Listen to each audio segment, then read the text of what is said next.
بسم الله الرحمن الرحیم. الحمد لله والصلاة والسلام على رسول الله وعلى آله وصحبه وآله. و بعد،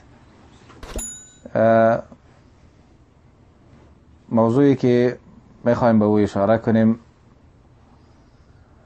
موضوع عبارت از امی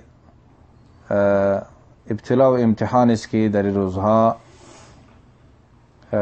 مردم به او روبرو هستند به نام ویروس کرونا یا مرضی که به همین نام شهرت یافته. در این جمع یک 3-4 نقطه را میخوام که مختصر اشاره کنم. اول خو است که امی کرونا چیست. یک نقطه دوم است که موقف مؤمن، بنده مؤمن و مسلمان در مقابل این مرض موقفش چی باشه.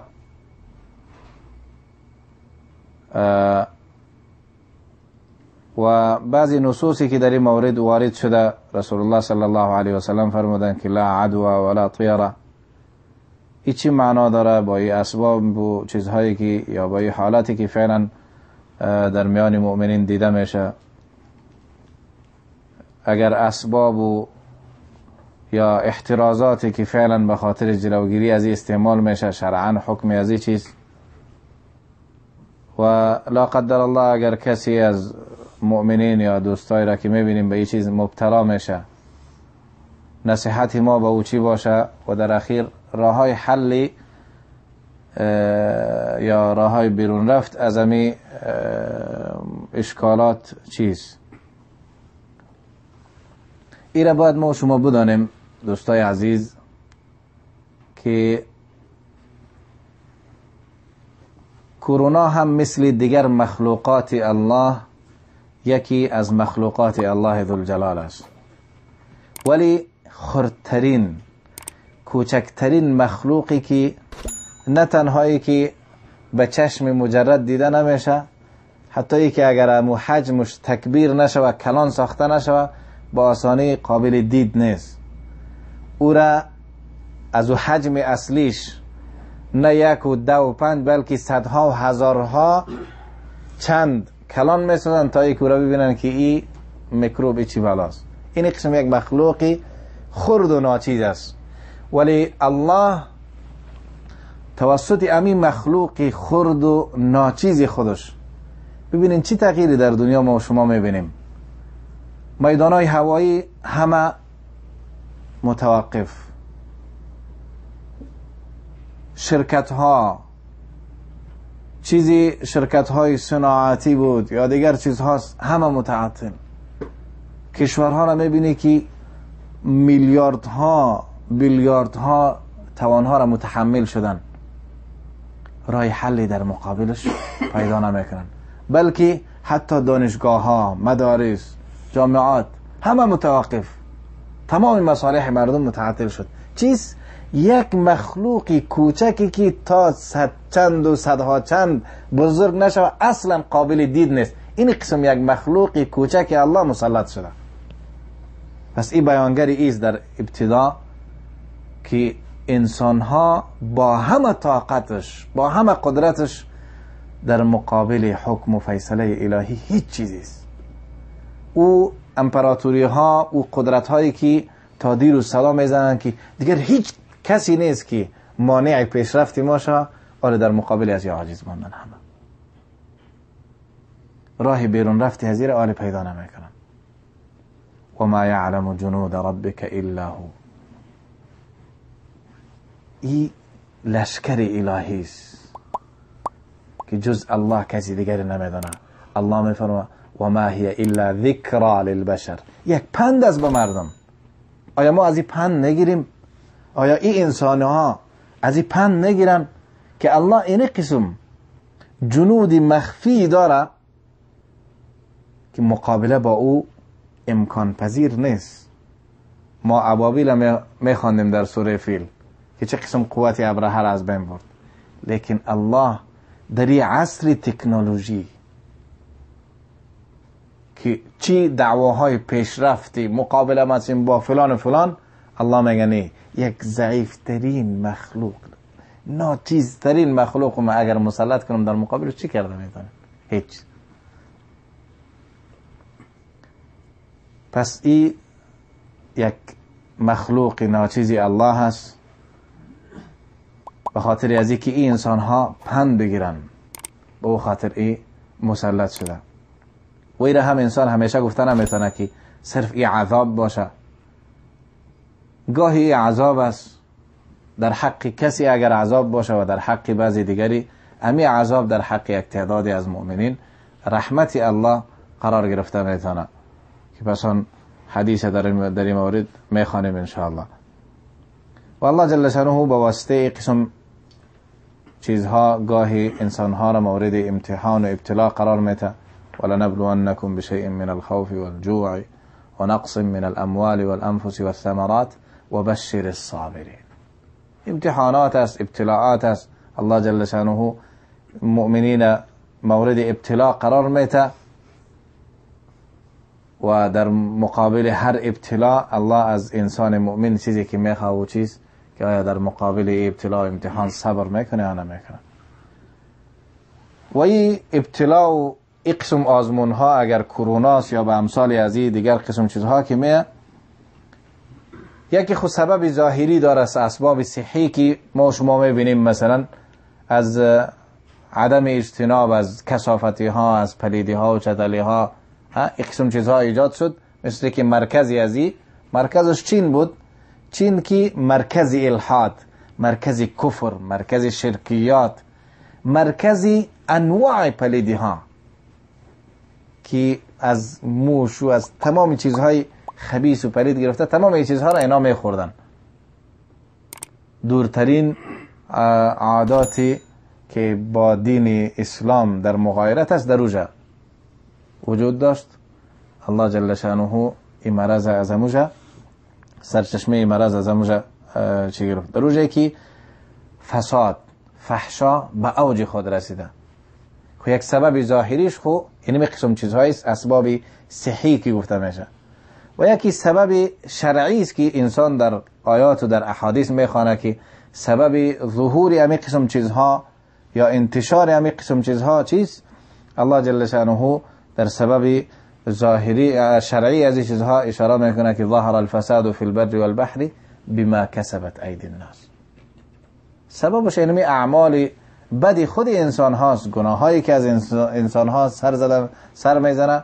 به سبب از این چیزها گاهی قسم امتحانا و ابتلاعات پیش می آید، ولی به خاطر لیذیقهم بعض الذی عملوا. الله جل شانه تمام چیزها را در دنیا نشان نمیده، یک صرف تنبیه است.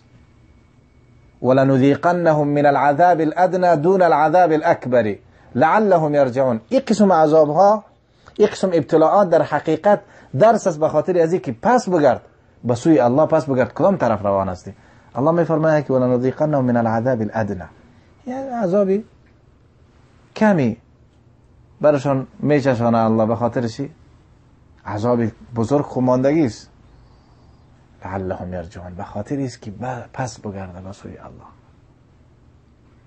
اگر انسان مؤمن هم است پس بگرده به سوی اعمالش درست کنه، و اگر کافر هم است از این درس بگیره که با الله مقابله صورت نداره، امکان پذیر نیست. اگر ملحد هم است بیای ایمان بیاره به الله ذوالجلال و به سوی الله پس بگرده. پس یک سبب شرعی از این گناه ها، فحشا، فساد، کفر، شرکیات، این چیزا سبب شرعی است که در آیات اشاره میشه. رسول الله صلی الله علیه و سلم در حدیثی فرمودن که ما نزل بلاء الا بذنب. هیچ مصیبتی نمی آید به سر مردم، مصیبتی به سر مردم پایان نمیشه، نازل نمیشه مگر به سبب چی؟ به سبب گناه. رحمك الله. ولا رفع الا بتوبه. ولی اگر میخوایی که او برداشته شه، به چی برداشته میشه؟ به توبه و رجوع به سوی. در یک حدیث میگه که لم تظهر الفاحشه في قوم قط حتى يعلنوا بها الا فشى فيهم الطاعون. وقتی که در یک قوم میگه فاحشه، زنا، فحشا، این چیزها ظاهر شد به اندازی که باز اعلان، مجاهرتا اعلان میکنن اون را، ولی امی فساد از کجا آغاز شده؟ از اون مرکزی که اینها یعنی فحشایی که حتی به زبان یاد نمیشه،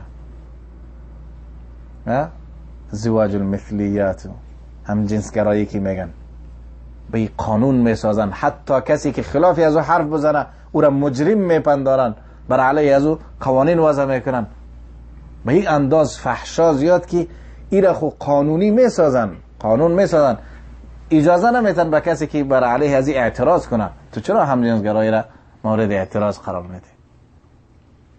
رسول الله صلی الله علیه و میفرماید وقتی که فحشا ظاهر شود تا این حدی که باز او را اعلان میکنن، الان در صحف و در جراید نمیبینیم فلانی جای قانونا چی شده، به شکل به شکل.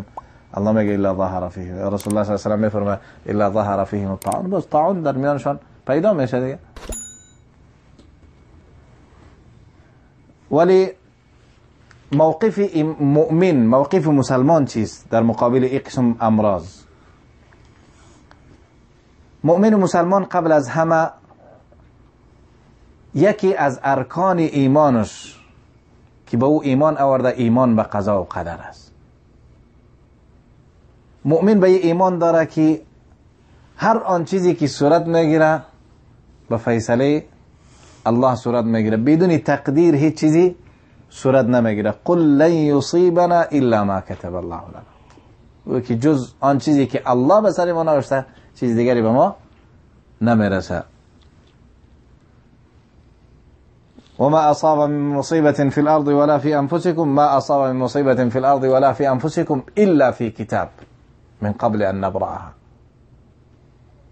الله جل شانه میفرماید که هیچ مصیبتی در روی زمین واقع نمیشه و شما هیچ مصیبتی نمیرسه مگر که او در کتاب نوشته است، در تقدیر نوشته شده که این فلانی به این مصیبت، به این مرض مبتلا میشه، به این مرض از دنیا میره.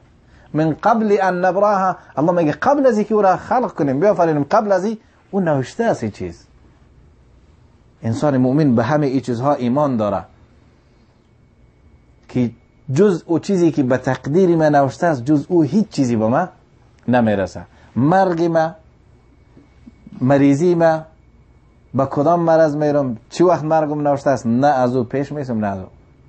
پس و این را هم میدانه و این یمسسک الله بضر فلا کاشف له الا هو و این یمسسک بخیر فهو على كل شيء قدیر و هو القاهر فوق عباده.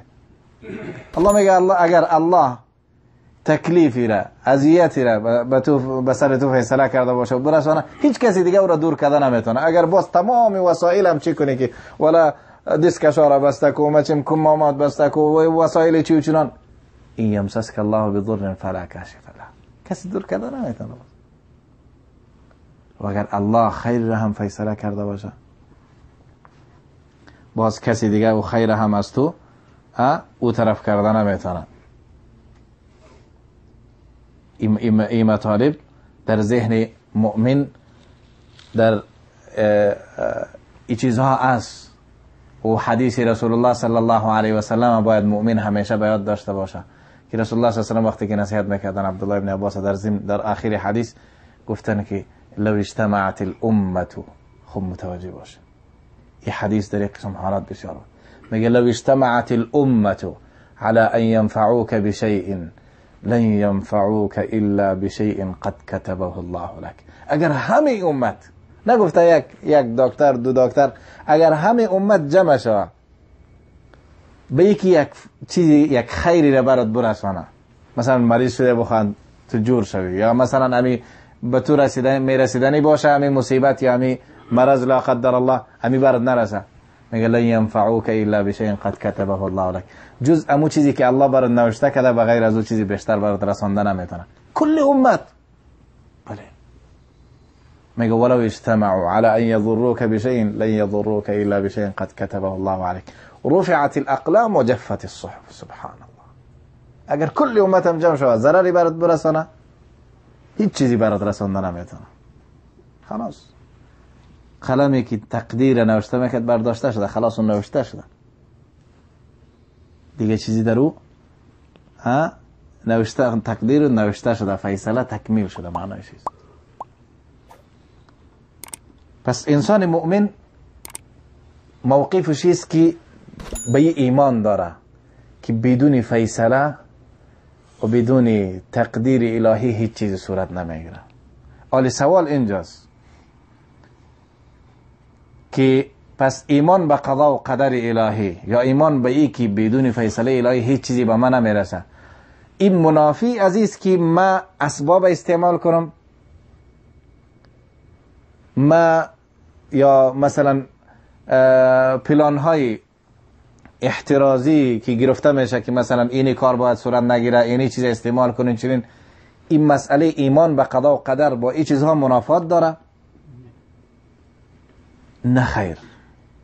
سعی کنین یکی توکل بر الله هست و یکی استعمال اسباب. در اسلام این تو درست نیست که من چون به الله توکل دارم خلاص از اسباب منکر باشی، خلاص به سبب مباب ضرورت ندارم. نه، اسلام این جایز نمیدانه. و این هم درست نیست که تمام اعتمادت برامو اسباب باشه. اگر اینمی اسباب بود خلاص توکلت برامو باشه، اعتمادت برامو باشه، این هم باز درست نیست. بلکه عقیده مسلمان، عقیده مؤمنی است که اسباب استعمال میکنم ولی اعتمادم بر اسباب نیست، توکلم به کیست؟ به الله. با وجود همین استعمال اسباب اگر الله خواسته بود این مصیبت میرسه، اگر نخواسته بود نمیرسه.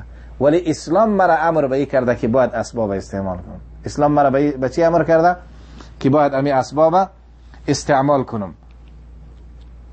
از جهت یک تعدادی از دوستا اعتراض شانیست، مثلا میگه که این مرض ساریست. کی میگه ساریست؟ رسول الله صلی الله علیه و سلم در حدیث میفرماید که لا عدوا ولا طیره.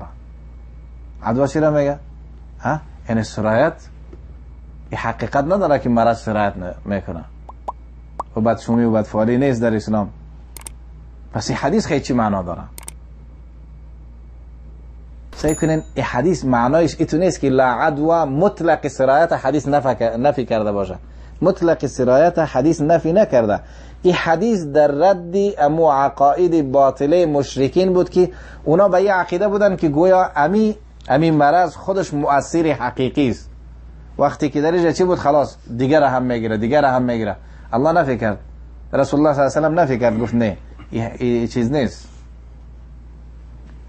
ولی به تقدیر الله امی مرض سرایت میکنه، بدون اذن و بدون اراده الله، بدون تقدیر الهی مرض سرایت نمیکنه، ولی به اذن الله، به تقدیر الله این مرض سرایت میکنه. و همین حدیث کی گفت؟ لا عدوا ولا طیره. رسول الله صلی الله علیه و سلم فرمودن امو کسی که این حدیث میفرماید لا عدوا ولا طیره، امو شخص صلوات الله و سلام علیه میفرماید فر من المجذوم فرارك من الاسد.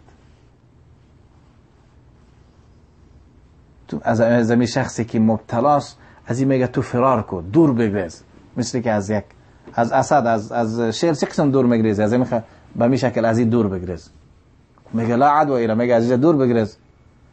امی شخص میفرماید که لا یورد ممرض على مصح. شخصی مریض میگه، شخصی مریض پیش شخص جور وارد نشه، داخل تو یک شخصی مریض هستی، مبتلا هستی، در یک مجتمع در مابین مردمایی که جور هستن در روزه وارد نشو.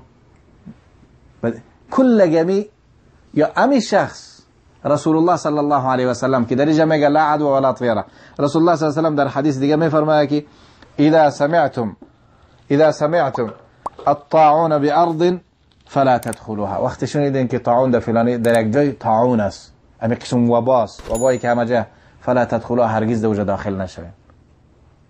قال بگم اوجا گفتین لا عدوا، نه معنایش است که در اوجا لا عدوا معنایش نفی مطلق نیست. میگه اگر شنیدی که در فلانی جای طاعون است اوجا داخل نشو. حجز که میگن، قرنطین میگن، چی بالا میگن آنه،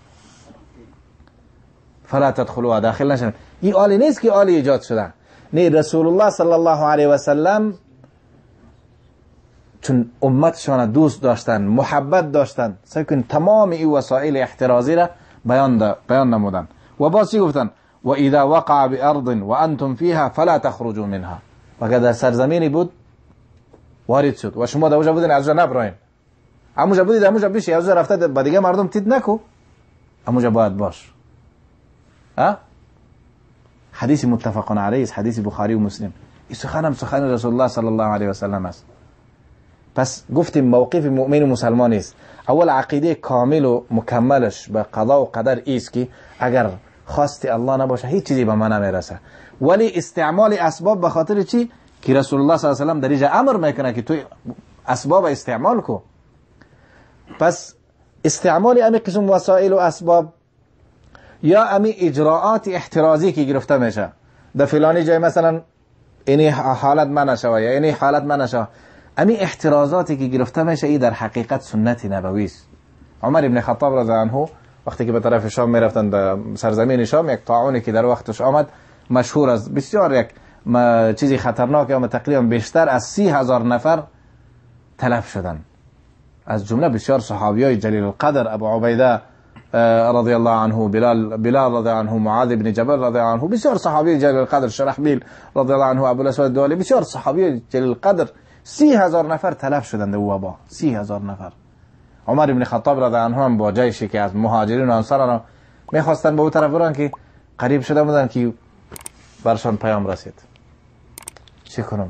جمع کردن صحابه را، مشوره کردن چی کنیم. یک تعدادشان گفتن والا حالی که ما عزم کردیم چی اوجا خو اگر هر چیزی که هست، چیزی که تقدیر شده باشه از تقدیر الله میگریزی، نه میریم. یک تعدادش گفت که نه نمیریم، ولی مسلمانان را در روز مهلکه میندازی، ولا تلقوا بأيديكم الى التهلكه. دیگرشان اینما تکونوا یدرککم الموت. جنجال با می بود تا ای که بالاخره فیصله به شد که اوجا خو اگر میریم تقدیر الهی اگر باشه چیزی میشه. خب وقتی که بر میگردیم تقدیر الهی هم به می بوده که ما از این مصیبت بر بگردیم. هنوز این حدیث برشان نرسیده بود. این حدیث اذا سمعتم الطاعون، حدیث عباده بن صامت. اینجا عباده بن صامت آمد گفت که ما در این باره یک علم پیش ما است. رسول الله صلی الله علیه و شنیدم که چونین گفتن. گفت الحمدلله. پس حرکت کردن، خلاص نرفتن. تطبیق است. عمر ابن خطاب رضی الله عنه نگفت که والا خلاص ما به قضا و قدر ایمان داریم، لا عدو ولا طیر، بریم کلگی را داخل کنیم. نه، تطبیق و احترازات تطبیق کردن و قسم مثال ها در چی زیاد است. پس در اینجا باید یک اشاره کنیم که امی احترازاتی که فعلا گرفته میشه و بعضی از ملحدین متاسفانه، نه تنها از بعضی مسلمان های ساده، بلکه بعضی از ملحدین اعتراضاتشان در صفحات بر آمدن سعی کو که مکه را بند کردن و عمره را بند کردن و فلان. کلگی چیزها یک مؤقت، اگر این چیزها بند هم شده صرف به خاطر چیز، اینمی قسم وسایل چیز به خاطر جلوگیری، یعنی احتمالی که میشه مثلا مهمانای الله که در اونجا به خاطر ادای عمره میان، مسلمانایی که در اونجا به خاطر ادای عمره میان، لکها نفر به خاطر از اینکه مرض انتشار پیدا نکنه، مسلمان ها تلف نشوه. اینمی قسم یک یعنی پروگرام های موفقی که الله جزای خیرشان نصیب کنه که قسم پروگرام گرفتن، این در حقیقت در به مصالح عموم مسلمان هاست و یک حکم شرعی است. آیات و احادیث را تایید میکنه، بلکه قواعد عامه شرعی و تحقیق مصالح شرعی هم در امیست که از این قسم چیزها باید جلوگیری میشد و این کار خوبی صورت گرفت که این کار اعلان کردن چیزها را و انشاءالله به خیر عموم مسلمان هاست. نقطه اخیری یا ما قبل اخیری که اشاره میکنیم که بالفرض یک مسلمانی اگر به همین قسم یک مرضی مبتلا میشه، اول خو ایست که باید ایره بدانه و این آیت از دم نظرش هیچگاه دور نشوه که و اذا مرضت فهو یشفین. یعنی مریض میشم شفا دهنده کیست؟ الله. ایره باید بدانه که الله شفا دهنده است. و باز این مرض حتی اطبای امروزی میگن کسایی که مبتلا شده صرف 2% احتمالی از است که از این مرض شفایاب نشه و هم کسایی که به دیگه مرضا سابقا مبتلا باشه دیگر امو مناعت جسمی مقاومت کردن نمیتونه و این انسان ختم میکنن 2%. با وجودی از او هم انسان مؤمن بالفرض و التقدیر اگر امی مرض مهلک هم تمام شوه و ختم و پایان زندگیش هم این مرض باشه، انسان باید بدانه که مرگ بدون اجل نمیآید و این قسم مرگ اگر هست خو این در حقیقت در حق یک مسلمان رحمت ایرا رسول الله صلی الله علیه و سلم در حق مسلمان رحمت تلقی کردن. در یک حدیثی که عایشه رضی الله عنها روایت میکنه، حدیث بخاری است، رسول الله صلی الله علیه و سلم درباره ابن طاعون گفتن که عذاب یبعثه الله، این خو یک عذاب است که گاهی الله ذوالجلال روان میکنه، ولی گفتن و ان الله جعله رحمتا للمؤمنین، به مؤمنین الله این رحمت قرار داده. چه قسم رحمت قرار داده؟ گفتن که لیس من احد يقع الطاعون فيمكث في بلده صابرا محتسبا يعلم أنه لا يصيبه إلا ما كتب الله له إلا كان له مثل أجر شهید. رحمت از این قرار است وقتی که یک انسان به این مرض مبتلا میشه و باز در همون جایی که مرض گرفته همونجا باقی میمونه و میدانه که جز او چیزی که الله برش نوشته چیز دیگری برش نمیرسه، میگه الله جل شانه اجر شهید به آدم نوشته میکنه. اجر شهید نوشته میکنه. انسان ها مؤمنین دعا میکنن شبانه روز که الله درجه شهادت به ما نصیب کن. وقتی که به یک مؤمن نصیب میشه طبعا این یعنی رحمت از در حق او قسم انسان. و در حدیث دیگه هم حدیث صحیح میگه الطاعون شهادت لكل مسلم، روزه هم بیانگری امیز. پس باید این انسان مریض اول خوب باید به ایشی باشه که شفا دهنده الله ذوالجلال است، از درگاه الله ناامید نشه و بالفرض و تقدیر اگر پایان زندگیش باشه و الله امیر نوشته کرده باشه، هر کس نقطه پایان زندگی داره و از دنیا همه ما شما را اندستیم، کسی که به این مرض میره الله جل شانه اینی نوازش برش میده که به درجه شهادت میرسانه. و راههای حل یا بیرون رفتی امی تشویش و امی چیزها مصیبت ایست. راه حل شرعیش خو در آغاز است که انسان باید مثل که رسول الله صلی الله علیه و سلم در حدیث فرمودن ولا رفع الا بتوبه، انسان ها مؤمنین باید توبه صادقانه به درگاه الله ذوالجلال بکنن، به سوی الله برگردن و دعا تضرع به درگاه الله ذوالجلال. یکی از راههای خوب نجات یافتن از این قسم چیزها. و این چنین اذکار صبح و شام، کسی که سوره اخلاص میخوانه و معوذتان میخوانه، معوذتین قل اعوذ برب الفلق قل اعوذ برب الناس، در حدیث میگه که از همه چیز ایره نگاه میکنه. آیت الکرسی را انسان مثلا صبح و شام میخوانه. اذکار دیگر اللهم انی اسألک العافیة فی الدنیا والآخرة، اللهم انی اسألک العفو والعافیة فی دینی و دنیای و اهلی و مالی، اللهم استر عوراتي وعمن روعاتي، اللهم احفظني من بين يدي ومن خلفي وعن يميني وعن شمالي وعن فوقي واعوذ بعظمتك ان اغتال من تحتي. اذکار صبح و شام، این اذکار خودش یک حصن است، یک قلعه است که الله جل شانه با واسطه ازی تو را حفاظت میکنه. و این چنین رحم دلی بر ضعفا و مساکین، انسان هایی که نادار هستند، مسکین هستند، مظلوم هستند، رحم دلی تو بر بالای از اونها باعث عظیم میشه که الله به سر تو رحم کنه. الله میفرماید ارحموا من فی الارض یرحمکم من فی السماء. اگر تو مورد رحمت الله قرار گرفتی، الله این مصیبت هم هر مصیبت دیگر هم الله از سرت باز بر میداره، لیکن تو باید رحم دل باشی. مسکین هم میبینی مریض است، جان کنده است و تو ایران مونده که پولو تا در کجا نگاه کنی، رحم در کجاست؟ یا مثلا دیگه از گرسنگی را مرده یا از دیگه بچه حالت است، دیگه بچه حالت، تا که رحم دلی در مابین مسلمان ها پیدا نشه قسم مصیبت ها دور نمیشه. و این چنین طهارت و پاکی، نظافتی ظاهری و باطنی. باطنی به این معنا که از شرکیات و از کفریات و از شهوات و از چیزا ظاهری هم همه که انسان 5 وقت وضو میکنه. حالی این کفار به این رسیدن که همی وضو وقتی که همیشه دست میشوی استنشاق، رسول الله صلی الله علیه و سلم در او قرن گفت و بالغ فی الاستنشاق، در استنشاق. حالی اینا نو فهمیدن، میگه ها با یک راه نجات عزیز که آب باید خوب بالا کش کنی، یک بینی دقیقه خوب بالا کش کنی، باید رسول الله صلی الله علیه و سلم در وقت تعلیم داده، چون تمام میکروب ها از بین میره. پس همیشه طهارت، غسل، وضو، همیشه این چیزها طهارت.